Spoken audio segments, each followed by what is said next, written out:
يقولون ربنا إننا آمنا فاغفر لنا ذنوبنا وقنا عذاب النار। আল্লাহ রাব্বুল আলামিন মুমিনদের যে গুণাবলী দিয়েছেন তার মধ্যে আল্লাহ রাব্বুল আলামিন মুমিনদেরকে চিহ্নিত করার জন্য আল্লাহ রাব্বুল আলামিন বলেন তারা ওই সব লোক যারা আল্লাহ রাব্বুল আলামিনের উপরে ঈমান এনেছে এবং আল্লাহ রাব্বুল আলামিনের কাছে মাআফ চায় এবং আল্লাহ রাব্বুল আলামিনের কাছ থেকে জাহান্নাম থেকে বাঁচার জন্য আল্লাহ তাবারকা ওয়া তাআলার কাছে যে ব্যক্তি পানাহ চায় আল্লাহ রাব্বুল আলামিন বলেন الصابرين والصادقين والقانتين والمنفقين والمستغفرين بالأسحار ওই সব লোক ধৈর্যশীল পপিময় সত্যবান্তি এবং আনুগত্যশীল যারা শেষ সাথে আল্লাহ রাব্বুল আলামিনের কাছে চায় এবং আল্লাহ রাব্বুল আলামিনের কাছে তওবা করে। আল্লাহ রাব্বুল আলামিন বলেন যারা মুত্তাকি ঈমানদার মুমিন হবে তারা রাব্বুল আলামিনের কাছে তওবা করবে, আল্লাহ রাব্বুল আলামিনের কাছে ক্ষমা চাইবে। বলেন ঠিক কিনা? আল্লাহ রাব্বুল আলামিন অন্য জায়গায় বলেন ইন্নামাল মুমিনুনা ইখওয়াতুন ফাআসলিহু বাইনা আখাওয়াইকুম ওয়াত্তাকুল্লাহা লাআল্লাকুম তুরহামুন। নিশ্চয় যারা মুমিন হবে তারা ভাই ভাইয়ের সঙ্গে সুন্দর চলাফেরা করবে, সুন্দর আচার ব্যবহার করবে। এক ভাইয়ের সঙ্গে আরেক ভাইয়ের সুন্দর একটা সম্পর্ক থাকবে। ও মুসলমান, আমাদের আজকে দুনিয়ার জমিনে ভাইয়ের সঙ্গে ভাইয়ের কোনো সম্পর্ক নাই, অথচ আল্লাহ রাব্বুল আলামিন বলেন একজন মুমিন একজন ঈমানদার আর একজনের ভাই হবে, তাদের সঙ্গে সুন্দর সুসম্পর্ক থাকবে। লাআল্লাকুম তুরহামুন, আল্লাহ রাব্বুল আলামিন তাদের ভিতরে রহমত এবং দয়া করুণা দিয়ে দিবে। বলেন সুবহানাল্লাহ। ينصركم الله فلا غالب لكم وإن يخذلكم فمن ذا الذي ينصركم من بعده وعلى الله فليتوكل المؤمنون। বলেন আল্লাহু আকবার।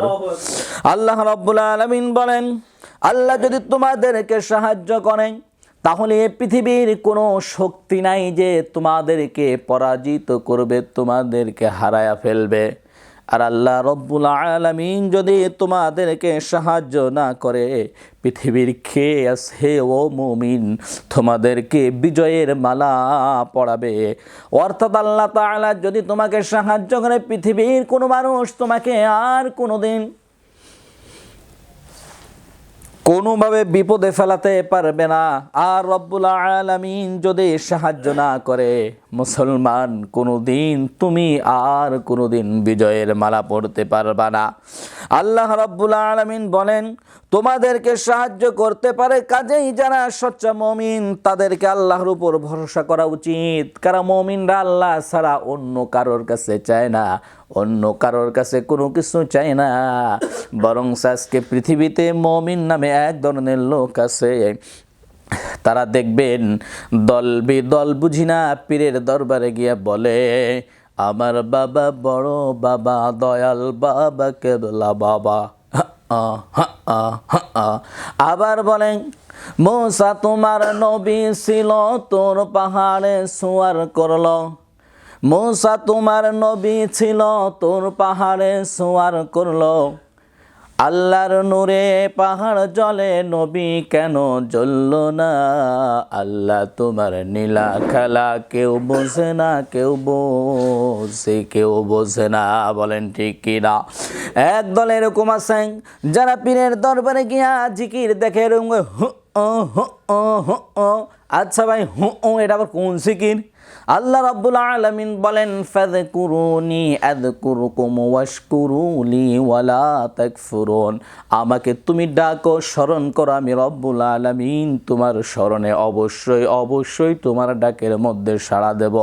যারা জিকির বাদ দিয়া এই শব্দগুলা ব্যবহার করে তারা জিকির করে না, তারা ইসলাম নিয়ে, কোরআন নিয়ে, আল্লাহকে নিয়ে তামাশা করে, বলেন ঠিক কিনা? এরা কোনোদিন মুমিন হতে পারে না। রব্বুল আলামিন মুমিনদের আর একটা পরিচয় দিতে গিয়ে বলেন যারা মুমিন হবে তাদের আরো কিছু গুণাবলী আছে। قد أفلح المؤمنون الذين هم في صلاتهم خاشعون। আল্লাহ বলেন অবশ্যই ইমানদাররা সফলতা অর্জন করেছে, মুমিনরা সফল হয়েছে।